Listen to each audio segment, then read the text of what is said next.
सत श्री अकाल, तुसीं देख रहे हो पंजाब मिल USA TV।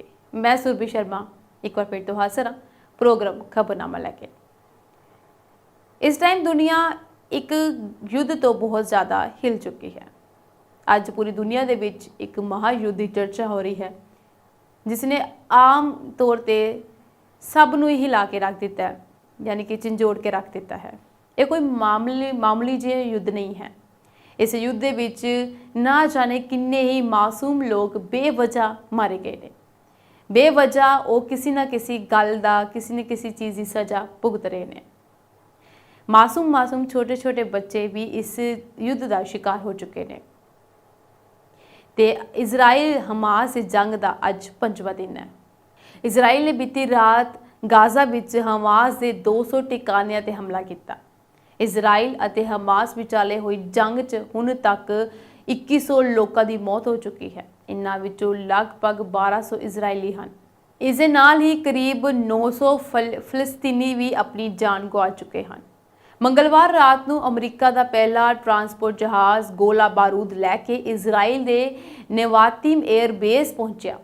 दूजे पासे रूस के राष्ट्रपति व्लादिमीर पुतिन ने पहली बार जंग नूं लैके बयान दिता ते कहा कि यह जंग अमरीकी विदेश नीति की असफलता है।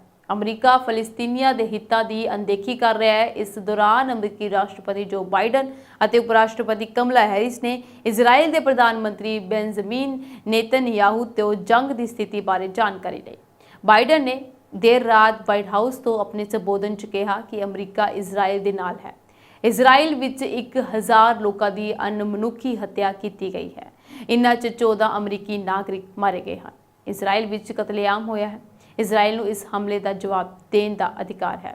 इस नाल ही उन्होंने इजराइल नूं दिती जाने वाली सहायता दुगनी करने का ऐलान किया।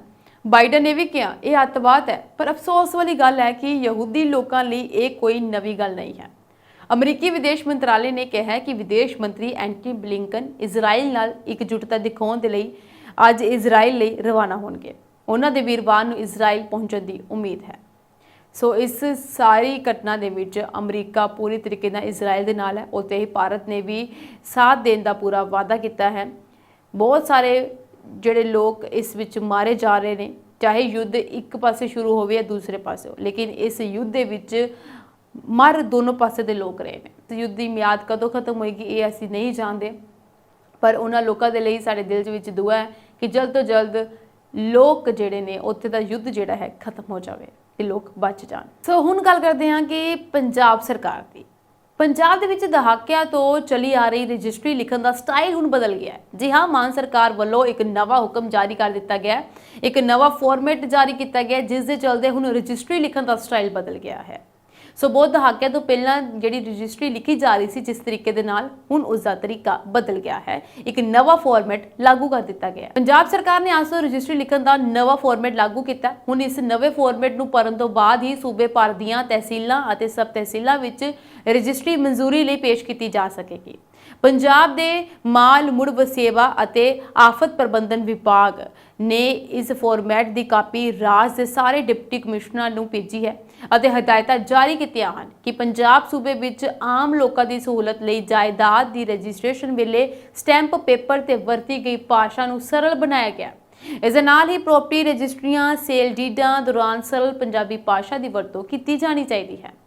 वर्णनयोग है कि नवे फॉर्मेट विच जायदाद के विक्रेता खरीदार अते गवाहां दे वेरविਆਂ तो इलावा जायदाद के वेरवे अते होर जानकारी लई वखरे कॉलम हुंदे हन। फॉर्मेट विच पूरे वेरवे दर्ज करन लई कॉलम हन, जिवें कि रजिस्ट्री लिखण वाले बिनेकार दा लाइसेंस नंबर अते तस्दीक करन वाले दा नंबरदार दा नंबर। हालांकि नवे फॉर्मेट विच शामिल लगभग सारे वेरवे पहलां भी रजिस्ट्री दस्तावेज विच लिखे गए हैं, पर हुण तक अर्जी नवीस चल रहे पैरे विच पूरे वेरवे लिख रहे हैं। पर इस तो पहला रजिस्ट्री अते होर दस्तावेज लिखण समय उर्दू अते फारसी शब्दां की वरतों की जाती सी। जिक्रयोग है कि पंजाब के मुख्यमंत्री भगवंत मान ने संबंधित विभाग नूं जायदाद संबंधी दस्तावेज लिखण समय सरल पंजाबी भाषा की वरतों करन दीआं हिदायतां दित्तियां हन, क्योंकि असीं जाणदे हां कि अक्सर सालां तो अर्जी नवीस वालों लिखे दस्तावेजां विच शामिल कुछ शब्द उर्दू अते फारसी दे सन, ਜਿਨ੍ਹਾਂ ਬਾਰੇ ਨਾ ਸਿਰਫ ਆਮ ਲੋਕ ਸਗੋਂ ਮਾਲ ਅਧਿਕਾਰੀ ਵੀ ਪੂਰੀ ਤਰ੍ਹਾਂ ਅਣਜਾਣ ਰਹੇ ਹਨ। ਪਰ ਹੁਣ ਨਵੇਂ ਫਾਰਮੈਟ ਤੋਂ ਬਾਅਦ ਲੋਕਾਂ ਨੂੰ ਰਜਿਸਟਰੀ ਅਤੇ ਹੋਰ ਦਸਤਾਵੇਜ਼ ਨੂੰ ਪੜ੍ਹਨ ਅਤੇ ਸਮਝਣ ਵਿੱਚ ਕੋਈ ਦਿੱਕਤ ਨਹੀਂ ਆਵੇਗੀ। ਪੰਜਾਬ ਸਰਕਾਰ ਵੱਲੋਂ ਜਾਇਦਾਦ ਦੀ ਵਿਕਰੀ ਦੌਰਾਨ ਵੇਚਣ ਵਾਲੇ ਅਤੇ ਖਰੀਦਦਾਰ ਦੋਵਾਂ ਵੱਲੋਂ ਪੇਸ਼ ਕੀਤੇ ਜਾਣ ਵਾਲੀ ਰਜਿਸਟਰੀ ਲਿਖਣ ਲਈ ਜਾਰੀ ਕੀਤੇ ਗਏ ਨਵੇਂ ਫਾਰਮੈਟ ਬਾਰੇ ਅਰਜ਼ੀ ਨਵੀਸਾਂ ਨੂੰ ਜਾਣੂ ਕਰਵਾ ਦਿੱਤਾ ਗਿਆ। ਉਹਨਾਂ ਨੇ ਕਿਹਾ ਹੈ ਕਿ ਸਰਕਾਰ ਦੀਆਂ ਹਦਾਇਤਾਂ ਦੀ ਪਾਲਣਾ ਕਰਦਿਆਂ ਨਵੇਂ ਫਾਰਮੈਟ ਵਿੱਚ ਲਿਖੀ ਰਜਿਸਟਰੀ 11 ਅਕਤੂਬਰ ਤੋਂ ਉਹਨਾਂ ਦੇ ਦਫ਼ਤਰ ਵਿੱਚ ਪੇਸ਼ ਹੋਣ ਤੋਂ ਬਾਅਦ ਹੀ ਰਜਿਸਟਰੀ ਨੂੰ ਪ੍ਰਵਾਨਗੀ ਦਿੱਤੀ ਜਾਵੇਗੀ। ਉਹਨਾਂ ਨੇ ਕਿਹਾ ਕਿ ਨਵਾਂ ਫਾਰਮੈਟ ਅਤੇ ਹੋਰ ਦਸਤਾਵੇਜ਼ ਮਾਲ ਵਿਭਾਗ ਦੇ ਅਧਿਕਾਰਤ ਵੈਬ ਪੋਰਟਲ ਤੋਂ ਡਾਊਨਲੋਡ ਕੀਤੇ ਜਾ ਸਕਦੇ ਹਨ। ਸੋ ਮਾਲ ਵਿਭਾਗ ਨੇ ਰਜਿਸਟਰੀ ਨੂੰ ਲੈ ਕੇ ਇੱਕ ਵੱਡਾ ਫੈਸਲਾ ਇਹ ਕੀਤਾ ਹੈ। ਹੁਣ ਇਸ ਅਨੁਸਾਰ ਮਾਲ ਵਿਭਾਗ ਦੇ ਰਿਕਾਰਡ ਵਿੱਚੋਂ ਉਰਦੂ ਅਤੇ ਫਾਰਸੀ ਸ਼ਬਦ ਹਟਾ ਦਿੱਤੇ ਗਏ। ਹੁਣ ਸਿਰਫ ਰਜਿਸਟ੍ਰੇਸ਼ਨ ਲਈ ਸਿਰਫ ਪੰਜਾਬੀ ਅਤੇ ਅੰਗਰੇਜ਼ੀ ਦੀ ਵਰਤੋਂ ਕੀਤੀ ਜਾਵੇਗੀ। ਰਜਿਸਟਰੀ ਲਿਖਣ ਦੀ ਪ੍ਰਕਿਰਿਆ ਨੂੰ ਸਰਲ ਕਰਦੇ ਹੋਏ ਪੰਜਾਬ ਸਰਕਾਰ ਵੱਲੋਂ ਪੰਜਾਬੀ ਅਤੇ ਅੰਗਰੇਜ਼ੀ ਭਾਸ਼ਾਵਾਂ ਵਿੱਚ ਪ੍ਰੋਫਾਰਮਾ ਜਾਰੀ ਕੀਤਾ ਗਿਆ। ਇਸ ਲਈ ਸਰਲ ਅਤੇ ਆਸਾਨ ਕੰਮ ਕਰਨ ਵਾਲੀ ਪ੍ਰਣਾਲੀ ਲਈ ਪੰਜਾਬ ਸਰਕਾਰ ਦੇ ਮਾਲ ਮੁੜ ਵਸੇਬਾ ਅਤੇ ਆਫਤ ਪ੍ਰਬੰਧਨ ਵਿਭਾਗ ਵੱਲੋਂ ਸੈਲ ਡੀਡ ਬੇਨਾਮਾ ਦਾ ਨਵਾਂ ਨੋਟੀਫਿਕੇਸ਼ਨ ਜਾਰੀ ਕੀਤਾ ਗਿਆ, ਜਿਸ ਤਹਿਤ ਹੁਣ ਪੁਰਾਣੀ ਕਾਰਜ ਪ੍ਰਣਾਲੀ ਨੂੰ ਪੂਰੀ ਤਰ੍ਹਾਂ ਬੰਦ ਕਰਦੇ ਹੋਏ ਮੰਗਲਵਾਰ ਨੂੰ ਪੰਜਾਬ ਸਰਕਾਰ ਵੱਲੋਂ ਜਾਰੀ ਨਵੀਂ ਕਾਰਜ ਪ੍ਰਣਾਲੀ ਤਹਿਤ ਰਜਿਸਟਰੀ ਤੋਂ ਉਰਦੂ ਅਤੇ ਫਾਰਸੀ ਦੇ ਸ਼ਬਦਾਂ ਨੂੰ ਪੂਰੀ ਤਰ੍ਹਾਂ ਹਟਾ ਦਿੱਤਾ ਗਿਆ। ਹਾਲਾਂਕਿ ਇਸ ਤੋਂ ਪਹਿਲਾਂ ਮਾਲ ਵਿਭਾਗ ਦੇ ਰਿਕਾਰਡ ਤਹਿਤ ਪੰਜਾਬ ਦੇ ਵਿੱਚ ਕੀਤੀਆਂ ਗਈਆਂ ਸਾਰੀ ਰਜਿਸਟਰੀਆਂ ਵਿੱਚ ਜ਼ਿਆਦਾਤਰ ਉਰਦੂ ਅਤੇ ਫਾਰਸੀ ਦੇ ਸ਼ਬਦਾਂ ਦੀ ਵਰਤੋਂ ਕੀਤੀ ਜਾਂਦੀ ਸੀ, ਜੋ ਆਮ ਲੋਕਾਂ ਦੀ ਸਮਝ ਵਿੱਚ ਨਹੀਂ ਆਉਂਦੀ ਸੀ। ਉਸ ਤੋਂ ਬਾਅਦ ਇਹ ਫੈਸਲਾ ਲਿਆ ਗਿਆ ਤਾਂ ਕਿ ਲੋਕ ਇਸ ਨੂੰ ਸਮਝ ਸਕਣ ਅਤੇ ਲੋਕਾਂ ਨੂੰ ਰਜਿਸਟਰੀ ਵੇਲੇ ਕੋਈ ਦਿੱਕਤ ਦਾ ਸਾਹਮਣਾ ਨਾ ਕਰਨਾ ਪਵੇ। ਇਸ ਕਰਕੇ ਪੰਜਾਬ ਸਰਕਾਰ ਨੇ ਪੰਜਾਬੀ ਭਾਸ਼ਾ ਨੂੰ ਤਰਜੀਹ ਦਿੰਦੇ ਹੋਏ ਇਸ ਨੂੰ ਪਹਿਲੇ ਨੰਬਰ ਤੇ ਰੱਖਿਆ ਹੈ ਤਾਂ ਕਿ ਲੋਕ ਆਪਣੀ ਭਾਸ਼ਾ ਦੇ ਵਿੱਚ ਆਪਣੀ ਰਜਿਸਟਰੀ ਕਰਾ ਸਕਣ। ਇਸ ਦੇ ਨਾਲ ਹੀ ਇੰਗਲਿਸ਼ ਲੈਂਗੁਏਜ ਨੂੰ ਵੀ ਉਹਨਾਂ ਨੇ ਨਾਲ ਰੱਖਿਆ ਤਾਂ ਕਿ ਲੋਕ ਆਪਣੀ ਰਜਿਸਟਰੀ ਨੂੰ ਆਸਾਨੀ ਦੇ ਨਾਲ ਕਰ ਸਕਣ, ਉਹਨਾਂ ਨੂੰ ਕੋਈ ਪਰੇਸ਼ਾਨੀ ਦਾ ਸਾਹਮਣਾ ਨਾ ਕਰਨਾ ਪਵੇ। ਸਾਡੀ ਜ਼ਿੰਦਗੀ 'ਚ ਸਭ ਤੋਂ ਜ਼ਰੂਰੀ ਪਾਣੀ ਹੈ। ਪਾਣੀ ਦੀ ਸੰਭਾਲ ਕਰਨਾ ਜ਼ਰੂਰੀ ਹੈ। ਇਹ ਅਸੀਂ ਹਰ ਪਾਸੇ ਕਹਿੰਦੇ ਵੀ ਹਾਂ, ਲੋਕਾਂ ਨੂੰ ਜਾਗਰੂਕ ਵੀ ਕਰਦੇ ਹਾਂ, ਪਰ ਤੁਹਾਨੂੰ ਕੀ ਪਤਾ ਹੈ ਇਸ ਪਾਣੀ ਦੇ ਨਾਲ ਕੈਂਸਰ ਵੀ ਹੋ ਸਕਦਾ ਹੈ। ਇਹ ਪਾਣੀ ਸਾਡੀ ਜਾਨ ਨੂੰ ਖਤਰਾ ਵੀ ਹੋ ਸਕਦਾ ਹੈ। ਜੀ ਹਾਂ, ਪੰਜਾਬ ਦੇ ਪਾਣੀ ਦੇ ਵਿੱਚ ਕੈਂਸਰ ਹੋਣ ਦਾ ਦਾਅਵਾ ਕੀਤਾ ਜਾ ਰਿਹਾ ਹੈ ਕਿ ਪੰਜਾਬ ਦੇ ਪਾਣੀ ਦੇ ਕਰਕੇ ਕੈਂਸਰ ਹੋ ਸਕਦਾ ਹੈ। ਪੰਜਾਬ ਦੇ ਦੱਖਣ ਪੱਛਮੀ ਖੇਤਰ ਦਾ ਧਰਤੀ ਹੇਠਲਾ ਪਾਣੀ ਕੈਂਸਰ ਨੂੰ ਵਧਾ ਰਿਹਾ। ਜੇਕਰ ਪਾਣੀ ਦੀ ਗੁਣਵੱਤਾ ਨੂੰ ਸੁਧਾਰਨ ਵੱਲ ਤੁਰੰਤ ਪ੍ਰਭਾਵੀ ਕਦਮ ਨਾ ਚੁੱਕੇ ਗਏ ਤਾਂ ਇਸ ਦੇ ਗੰਭੀਰ ਸਿੱਟੇ ਨਿਕਲਣਗੇ। ਇੰਡੀਅਨ ਇੰਸਟੀਚਿਊਟ ਆਫ ਟੈਕਨੋਲੋਜੀ ਯਾਨੀ ਕਿ IIT ਮੰਡੀ ਦੇ ਖੋਜਕਾਰਾਂ ਨੇ ਸਾਲ 2000 ਤੋਂ 2020 ਤੱਕ ਪੰਜਾਬ ਦੇ ਵਿੱਚ ਪੀਣ ਵਾਲੇ ਪਾਣੀ ਦੀ ਗੁਣਵੱਤਾ ਵਿੱਚ ਆਈਆਂ ਤਬਦੀਲੀਆਂ ਤੇ ਖੋਜ ਕੀਤੀ ਹੈ। ਇਸ ਖੋਜ ਦੇ ਵਿੱਚ ਬਹੁਤ ਕੁਝ ਨਿਕਲਿਆ ਹੈ, ਜਿਸ ਕਰਕੇ ਇਹ ਵੀ ਗੱਲ ਪਤਾ ਲੱਗੀ ਹੈ ਕਿ ਇਸ ਨਾਲ ਕੈਂਸਰ ਦਾ ਖਤਰਾ ਵੱਧ ਸਕਦਾ ਹੈ। ਇਸ ਖੋਜ ਦਾ ਉਦੇਸ਼ ਹੈ ਕਿ ਨਾਈਟ੍ਰੇਟ ਅਤੇ ਫਲੋਰਾਈਡ ਨਾਲ ਭਰੇ ਪਾਣੀ ਦੀ ਖਪਤ ਨਾਲ ਜੁੜੇ ਸਿਹਤ ਖਤਰਿਆਂ ਦਾ ਮੁਲਾਂਕਣ ਕਰਨਾ ਅਤੇ ਧਰਤੀ ਹੇਠਲੇ ਪਾਣੀ ਦੀ ਮਾੜੀ ਗੁਣਵੱਤਾ ਵਾਲੇ ਖੇਤਰਾਂ ਦੀ ਪਛਾਣ ਕਰਨਾ ਸੀ। ਆંકੜਿਆਂ ਦੇ ਵਿਸ਼ਲੇਸ਼ਣ ਤੋਂ ਪਤਾ ਲੱਗਾ ਹੈ ਕਿ ਪੰਜਾਬ ਦੇ ਦੱਖਣ ਪੱਛਮੀ ਖੇਤਰ ਵਿੱਚ ਪਾਣੀ ਦੀ ਗੁਣਵੱਤਾ ਵਿੱਚ ਗਿਰਾਵਟ ਆਈ। ਇਸ ਨਾਲ ਕੈਂਸਰ ਵਰਗੀਆਂ ਗੰਭੀਰ ਬਿਮਾਰੀਆਂ ਦਾ ਖਤਰਾ ਵੱਧ ਗਿਆ ਹੈ। ਉੱਤਰ ਪੂਰਬ ਵਿੱਚ ਧਰਤੀ ਹੇਠਲੇ ਪਾਣੀ ਦੀ ਗੁਣਵੱਤਾ ਮੁਕਾਬਲਤਨ ਬਿਹਤਰ ਹੈ। ਪੰਜਾਬ ਦੇ ਵਿੱਚ ਖੇਤੀ, ਰਹਿੰਦ ਖੂੰਹਦ ਅਤੇ ਮਨੁੱਖੀ ਗਤੀਵਿਧੀਆਂ ਰਾਹੀਂ ਧਰਤੀ ਹੇਠਲੇ ਪਾਣੀ ਦਾ ਪ੍ਰਦੂਸ਼ਣ ਵਧਿਆ ਹੈ। ਤੀਬਰ ਖੇਤੀਬਾੜੀ ਅਭਿਆਸਾਂ ਨੇ ਧਰਤੀ ਹੇਠਲੇ ਪਾਣੀ ਦੀ ਬਹੁਤ ਜ਼ਿਆਦਾ ਵਰਤੋਂ ਕੀਤੀ ਹੈ। ਚੰਗੀ ਮੌਨਸੂਨ ਦੀ ਅਣਹੋਂਦ ਵਿੱਚ ਧਰਤੀ ਹੇਠਲੇ ਪਾਣੀ ਦੀ ਵਰਤੋਂ ਸਿੰਚਾਈ ਦੀਆਂ 74% ਤੋਂ ਵੱਧ ਲੋੜਾਂ ਨੂੰ ਪੂਰਾ ਕਰਨ ਲਈ ਕੀਤੀ ਗਈ ਹੈ। ਪਿਛਲੇ 2 ਦਹਾਕਿਆਂ ਵਿੱਚ ਮੌਨਸੂਨ ਦੀ ਘਾਟ ਕਾਰਨ ਧਰਤੀ ਹੇਠਲੇ ਪਾਣੀ ਦੀ ਮੰਗ ਵਿੱਚ ਤੇਜ਼ੀ ਨਾਲ ਵਾਧਾ ਹੋਇਆ। ਧਰਤੀ ਹੇਠਲੇ ਪਾਣੀ ਦਾ ਪੱਧਰ ਹੇਠਾਂ ਜਾਣ ਕਾਰਨ ਡੂੰਘਾਈ ਵੱਧ ਗਈ। ਨਤੀਜੇ ਵਜੋਂ ਧਰਤੀ ਹੇਠਲੇ ਪਾਣੀ ਦੀ ਗੁਣਵੱਤਾ ਲਗਾਤਾਰ ਵਿਗੜਦੀ ਜਾ ਰਹੀ ਹੈ।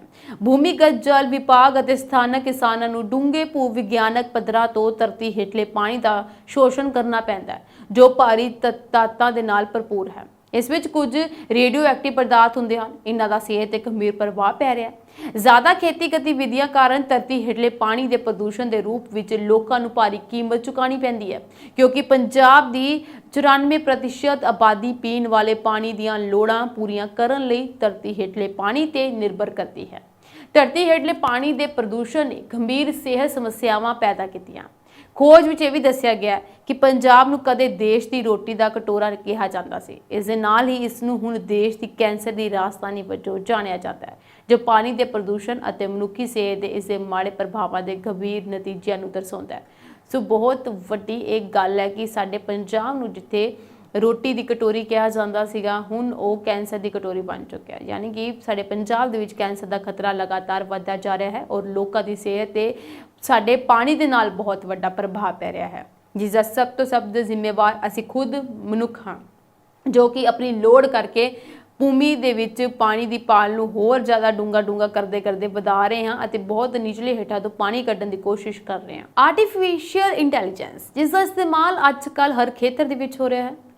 ਕੁਝ ਲੋਕ ਇਸ ਤੋਂ ਘਬਰਾ ਵੀ ਜਾਂਦੇ ਨੇ, ਕੁਝ ਲੋਕ ਇਸ ਨੂੰ ਸਹੀ ਇਸਤੇਮਾਲ ਵੀ ਕਰਦੇ ਨੇ, ਪਰ ਕੁਝ ਲੋਕ ਇਸ ਦਾ ਗਲਤ ਇਸਤੇਮਾਲ ਵੀ ਕਰਦੇ ਨੇ। ਬਹੁਤ ਸਾਰੀ ਖਬਰਾਂ ਅਸੀਂ ਸੁਣਦੇ ਹਾਂ ਜਿਸ ਵਿੱਚ ਸਾਨੂੰ ਇਹ ਪਤਾ ਲੱਗਦਾ ਹੈ ਕਿ ਇਹ ਸਭ ਚੀਜ਼ਾਂ AI ਦੀ ਮਦਦ ਨਾਲ ਕੀਤੀਆਂ ਗਈਆਂ, ਯਾਨੀ ਕਿ ਇੰਟੈਲੀਜੈਂਸੀ ਦੇ ਨਾਲ ਕੀਤੀਆਂ ਗਈਆਂ। ਸੋ ਇਹ ਕੀ ਕੁਝ ਹੈ ਔਰ ਕਿਸ ਤਰੀਕੇ ਨਾਲ ਕੰਮ ਕਰਦਾ ਹੈ, ਇਹ ਅਸੀਂ ਸਭ ਜਾਣਦੇ ਹਾਂ। ਹੁਣ ਇਹ ਵੀ ਕਿਹਾ ਜਾ ਰਿਹਾ ਹੈ ਕਿ AI ਸਾਨੂੰ ਇਹ ਭਵਿੱਖਬਾਣੀ ਕਰੇਗਾ ਕਿ ਕਦੋਂ ਕਿਸ ਚੀਜ਼ ਦਾ ਖਤਰਾ ਹੋ ਸਕਦਾ ਹੈ, ਜਿਵੇਂ ਕਿ ਪ੍ਰਾਕ੍ਰਿਤਿਕ ਆਪਦਾ, ਜੋ ਕਿ ਕਦੀ ਵੀ ਆ ਸਕਦੀ ਹੈ, ਸਾਨੂੰ ਨਹੀਂ ਪਤਾ ਚੱਲਦਾ। ਸੋ ਰਿਸਰਚ ਵਿੱਚ ਇਹ ਦਾਅਵਾ ਕੀਤਾ ਗਿਆ ਹੈ ਕਿ AI ਇੱਕ ਹਫ਼ਤੇ ਪਹਿਲਾਂ ਹੀ ਭੂਚਾਲ ਬਾਰੇ ਦੱਸ ਦੇਵੇਗਾ। ਆਸਟਿਨ ਵਿੱਚ ਟੈਕਸਸ ਯੂਨੀਵਰਸਿਟੀ ਨੇ ਇੱਕ ਅਜਿਹੇ AI ਨੂੰ ਤਿਆਰ ਕੀਤਾ ਜਿਸ ਨੂੰ ਰੀਅਲ ਟਾਈਮ ਵਿੱਚ ਭੂਚਾਲ ਦਾ ਡਾਟਾ ਤਿਆਰ ਕਰਾਉਣ ਲਈ ਟ੍ਰੇਨਿੰਗ ਦਿੱਤੀ ਗਈ। ਟ੍ਰੇਨਿੰਗ ਦੌਰਾਨ ਇਸ AI ਨੂੰ ਪੁਰਾਣੇ ਭੂਚਾਲ ਦੇ ਡਾਟਾ ਨੂੰ ਦਿੱਤਾ ਗਿਆ ਸੀ। ਇਸ AI ਨੇ ਚੀਨ ਦੇ ਵਿੱਚ 7 ਮਹੀਨੇ ਦੀ ਟ੍ਰੇਨਿੰਗ ਦੌਰਾਨ 70% ਭੂਚਾਲ ਦੀ ਇੱਕ ਹਫ਼ਤੇ ਪਹਿਲਾਂ ਹੀ ਸਹੀ ਭਵਿੱਖਬਾਣੀ ਕੀਤੀ, ਜਿਸ ਨਾਲ ਉਮੀਦ ਜਾਗੀ ਕਿ ਇਸ ਦਾ ਇਸਤੇਮਾਲ ਭਵਿੱਖ ਵਿੱਚ ਭੂਚਾਲ ਨਾਲ ਹੋਣ ਵਾਲੇ ਨੁਕਸਾਨ ਨੂੰ ਸੀਮਿਤ ਕਰਨ ਲਈ ਕੀਤਾ ਜਾ ਸਕਦਾ ਹੈ। ਕਈ ਹਫ਼ਤਿਆਂ ਦੀ ਰਿਸਰਚ ਦੇ ਬਾਅਦ ਇਸ AI ਦੇ ਰਿਜ਼ਲਟ ਨੂੰ ਜਾਰੀ ਕੀਤਾ ਗਿਆ। ਇਸ AI ਮਾਡਲ ਨੇ ਇੱਕ ਹਫ਼ਤੇ ਪਹਿਲਾਂ ਲਗਭਗ 200 ਸਾਲ ਦੇ ਅੰਦਰ 14 ਭੂਚਾਲਾਂ ਦੀ ਭਵਿੱਖਬਾਣੀ ਕੀਤੀ। ਭੂਚਾਲ ਦੀ ਉਸੇ ਤੀਬਰਤਾ ਦੇ ਨਾਲ ਆਇਆ ਜਿੰਨੀ ਜਾਣਕਾਰੀ AI ਨੇ ਦਿੱਤੀ ਸੀ। ਹਾਲਾਂਕਿ ਇੱਕ ਭੂਚਾਲ ਦਾ ਪਤਾ ਲਗਾਉਣ ਵਿੱਚ ਉਹ ਅਸਫਲ ਰਿਹਾ ਅਤੇ 8 ਬਾਰੇ ਗਲਤ ਚੇਤਾਵਨੀ ਦਿੱਤੀ। ਅਜੇ ਤੱਕ ਇਹ ਸਾਫ਼ ਨਹੀਂ ਹੈ ਕਿ ਇਹ ਦੁਨੀਆ ਦੇ ਕਿਸੇ ਵੀ ਕੋਨੇ ਵਿੱਚ ਆਪਣਾ ਕੰਮ ਸਹੀ ਤਰੀਕੇ ਨਾਲ ਕਰ ਸਕੇਗਾ ਜਾਂ ਨਹੀਂ। शोधकर्ताओं का कहना है कि इस AI का इस्तेमाल अमरीका, इटली, जापान, ग्रीक, तुर्की ਅਤੇ ਟੈਕਸਾਸ ਵਿੱਚ ਭੂਚਾਲ ਟਰੈਕਿੰਗ ਨੈਟਵਰਕ ਨੂੰ ਬਿਹਤਰ ਬਣਾਉਣ ਵਿੱਚ ਕੀਤਾ ਜਾ ਸਕਦਾ ਹੈ। ਤੇ ਉਸੇ ਦੇ ਨਾਲ ਹੀ ਪ੍ਰਾਕ੍ਰਿਤਿਕ ਆਪਦਾ ਦੇ ਨਾਲ किस तरीके का नजिठना है, इस बारे भी साडे देश दे विच चर्चा हो रही है, तैयारी की जा रही है, जिसका मैसेज तुहानूं आ रहा होएगा। लगातार लोकां नूं, भारत दे लोकां नूं एक मैसेज बीप नाल मिलदा है जिस विच अलर्ट जारी किया गया है। सो ये एमरजेंसी अलर्ट देश दे विच लागू होएगा जदों भी इस किसी भी प्राकृतिक आपदा विच साडा देश होवेगा। सो सानूं इस गल तो चेतावनी देण दे लई कि शायद हुण भूचाल, बाढ़, किसी भी चीज़ का खतरा जो भी लगेगा उदों सानू इस मैसेज राही पहला ही पता लग जाएगा कि साडे देश दे विच की कुछ वापरन वाला है ते किस खतरे का सामना सानू हुण करना पै सकता है। इसलिए देश दे विच इस मैसेज अलर्ट की एक टेस्टिंग चल रही है जिस दे तहत सारे लोगों ने एक मैसेज रिसीव हो रहा है जिस विच एमरजेंसी अलर्ट लिखा गया है। ये मैसेज कोई खतरे वाली गल नहीं है, कुछ लोग इस मैसेज तो घबरा भी रहे हैं, पर ऐसी कोई गल नहीं है। ये मैसेज सिर्फ तुहानूं सचेत करन दे लई है, चेतावनी देण दे लई है। गल करां मैं आधार कार्ड की। आधार कार्ड साडी पहचान है। आधार कार्ड दे नाल साडा एक प्रमाण पत्र है कि असीं कौन हाँ, साडा नाम की है, असीं कित्थे रहंदे हां, साडा फोन नंबर की है। ये साडी एक पहचान पत्र है जिस राही असीं किते भी चले जांदे हां, वो साडी पहचान हो जाती है। ये तां इंसानां दी गल सी कि तुसीं सुनिया कि हुण डॉग से यानी कि कुत्तियां दे भी आधार कार्ड बनन लग गए ने, उन्हां दी पहचान पत्र भी बनन लग गया है। ये गल किस जगह दी है? ये गल भारत की है। भारत दे विच हुण कुत्तियां दे आधार कार्ड भी बनन लग गए ने। साडे देश के प्रधानमंत्री नरेंद्र मोदी नवी मुंबई के घारकर का दौरा करनगे। उसके दौरे तो पहला स्थानक पशु कारकुनां अते फीडरां ने आवारा कुत्तियां नूं गुम होण तो बचाउण दे लई मुहिम चलाई, जिस विच घर दे 100 तो वध आवारा कुत्तियां दे गले ते कॉलर दिते गए जिन्हां ते QR कोड वाला प्लास्टिक कार्ड बनिया होया। जिक्रयोग है कि एक साइट के संस्थापक अक्षय रिडलन जो कि पेशे तो इंजीनियर है, उन्होंने QR कोड तकनीक की वरतों करके यकीनी बनाने के लिए एक अनोखा तरीका लभ्या सी कि कुत्ते गायब ना होण अते आसानी दे नाल उन्हां नूं लभ्या जा सके, वो अपने मूल निवास स्थान ते वापस आ जाण। कारगर विच मैट्रो प्रोजैक्ट का उद्घाटन करने के लिए प्रधानमंत्री नरेंद्र मोदी के दौरे तो पहला स्थानक फीडरां अते कारकुनां ने यह यकीनी बनाने के लिए एक मुहिम शुरू की कि आवारा कुत्तियां का उजाड़ा ना होवे। QR कोड उस स्थान बारे जानकारी दिंदा है जिथे कुत्ता रहिंदा है। इस विच इसका टीकाकरण, इतिहास अते जानवर की देखभाल करने वाले फीडरां के वेरवे भी शामिल हैं। एक गतिविधि 8 अक्तूबर को की गई है ਗਲੀ ਦੇ ਅਵਾਰਾ ਕੁੱਤਿਆਂ ਖਾਸ ਤੌਰ ਤੇ ਘਾਰਕਰ ਦੇ ਵੱਖ-ਵੱਖ ਹਿੱਸਿਆਂ ਦੇ ਨਾਲ-ਨਾਲ ਸਿਓਨ ਪਨਵੇਲ ਹਾਈਵੇ ਵੱਲ ਜਾਣ ਵਾਲੇ ਮੁੱਖ ਸੜਕਾਂ ਤੇ ਰਹਿੰਦੇ ਲੋਕਾਂ ਦੀ ਪਛਾਣ ਕੀਤੀ ਗਈ ਅਤੇ ਵਿਸ਼ੇਸ਼ ਟੈਗ ਦਿੱਤੇ ਗਏ। ਇੱਕ ਕਾਰਕੁਨ ਦੇ ਅਨੁਸਾਰ ਵੀਆਈਪੀ ਮੂਵਮੈਂਟ ਤੋਂ ਪਹਿਲਾਂ ਇਹ ਅੰਦਾਜ਼ਾ ਲਗਾਇਆ ਗਿਆ ਸੀ ਕਿ ਸ਼ਹਿਰ ਦੇ ਇਨ੍ਹਾਂ ਹਿੱਸਿਆਂ ਵਿੱਚ ਰਹਿਣ ਵਾਲੇ ਅਵਾਰਾ ਕੁੱਤਿਆਂ ਨੂੰ ਚੁੱਕਿਆ ਜਾ ਸਕਦਾ ਹੈ। ਨਤੀਜੇ ਵਜੋਂ ਪਸ਼ੂਆਂ ਨੂੰ ਛੱਡਣ ਜਾਂ ਫੜੇ ਜਾਣ ਦੇ ਡਰ ਕਾਰਨ ਅਵਾਰਾ ਘੁੰਮਣ ਦੀ ਸੰਭਾਵਨਾ ਹਮੇਸ਼ਾ ਬਣੀ ਰਹਿੰਦੀ ਹੈ। ਦੀਵਾਲੀ ਮੌਕੇ ਵੀ ਪਟਾਕਿਆਂ ਦੀ ਆਵਾਜ਼ ਕਾਰਨ ਕੁੱਤੇ ਗਾਇਬ ਹੋ ਜਾਂਦੇ ਹਨ ਤੇ ਉਹਨਾਂ ਨੇ ਕਿਹਾ ਹੈ ਕਿ ਉਹਨਾਂ ਵੱਲੋਂ ਮਹਿਸੂਸ ਕੀਤਾ ਗਿਆ ਕਿ ਕੁੱਤੇ ਅਤੇ ਉਸਦੇ ਭੋਜਨ ਨਾਲ ਸੰਬੰਧਿਤ ਸਾਰੇ ਵੇਰਵਿਆਂ ਵਾਲਾ QR ਕੋਡ ਜਾਨਵਰ ਨੂੰ ਉਸਦੇ ਅਸਲ ਨਿਵਾਸ ਸਥਾਨ ਤੇ ਵਾਪਸ ਜਾਣ ਦੀ ਸਹੂਲਤ ਦੇਵੇਗਾ। ਕਾਰਕੁਨ ਨੇ pawfriend.in ਨਾਮ ਦੇ ਇੱਕ NGO ਨਾਲ ਸਹਿਯੋਗ ਕੀਤਾ ਜਿਸ ਨੇ ਹਾਲ ਹੀ ਵਿੱਚ QR ਕੋਡ ਰਾਹੀਂ ਅਵਾਰਾ ਕੁੱਤਿਆਂ ਲਈ ਇੱਕ ਵਿਲੱਖਣ ਪਛਾਣ ਵਿਕਸਿਤ ਕੀਤੀ। ਉਸਨੇ ਭੀੜ ਫੰਡਿੰਗ ਰਾਹੀਂ 200 ਰੁਪਏ ਦੀ ਲਾਗਤ ਨਾਲ 100 ਕਾਰਡ ਖਰੀਦੇ। ਅਕਸ਼ੇ ਨੇ ਇਹ ਵੀ ਕਿਹਾ ਕਿ ਇਹ ਪਹਿਲੀ ਵਾਰ ਹੈ ਜਦੋਂ ਨਵੀਂ ਮੁੰਬਈ ਵਿੱਚ ਇਸ ਤਕਨੀਕ ਦੀ ਵਰਤੋਂ ਕੀਤੀ ਜਾ ਰਹੀ ਹੈ। ਮੁੱਖ ਟੀਚਾ ਕੁੱਤਿਆਂ ਦੇ ਕਿਸੇ ਵੀ ਕਾਰਨ ਲਾਪਤਾ ਹੋਣ ਦੀਆਂ ਘਟਨਾਵਾਂ ਨੂੰ ਘਟਾਉਣਾ ਹੈ। QR ਕੋਡ ਕੁੱਤਿਆਂ ਨੂੰ ਆਸਾਨੀ ਦੇ ਨਾਲ ਲੱਭਣ ਵਿੱਚ ਮਦਦ ਕਰਨਗੇ।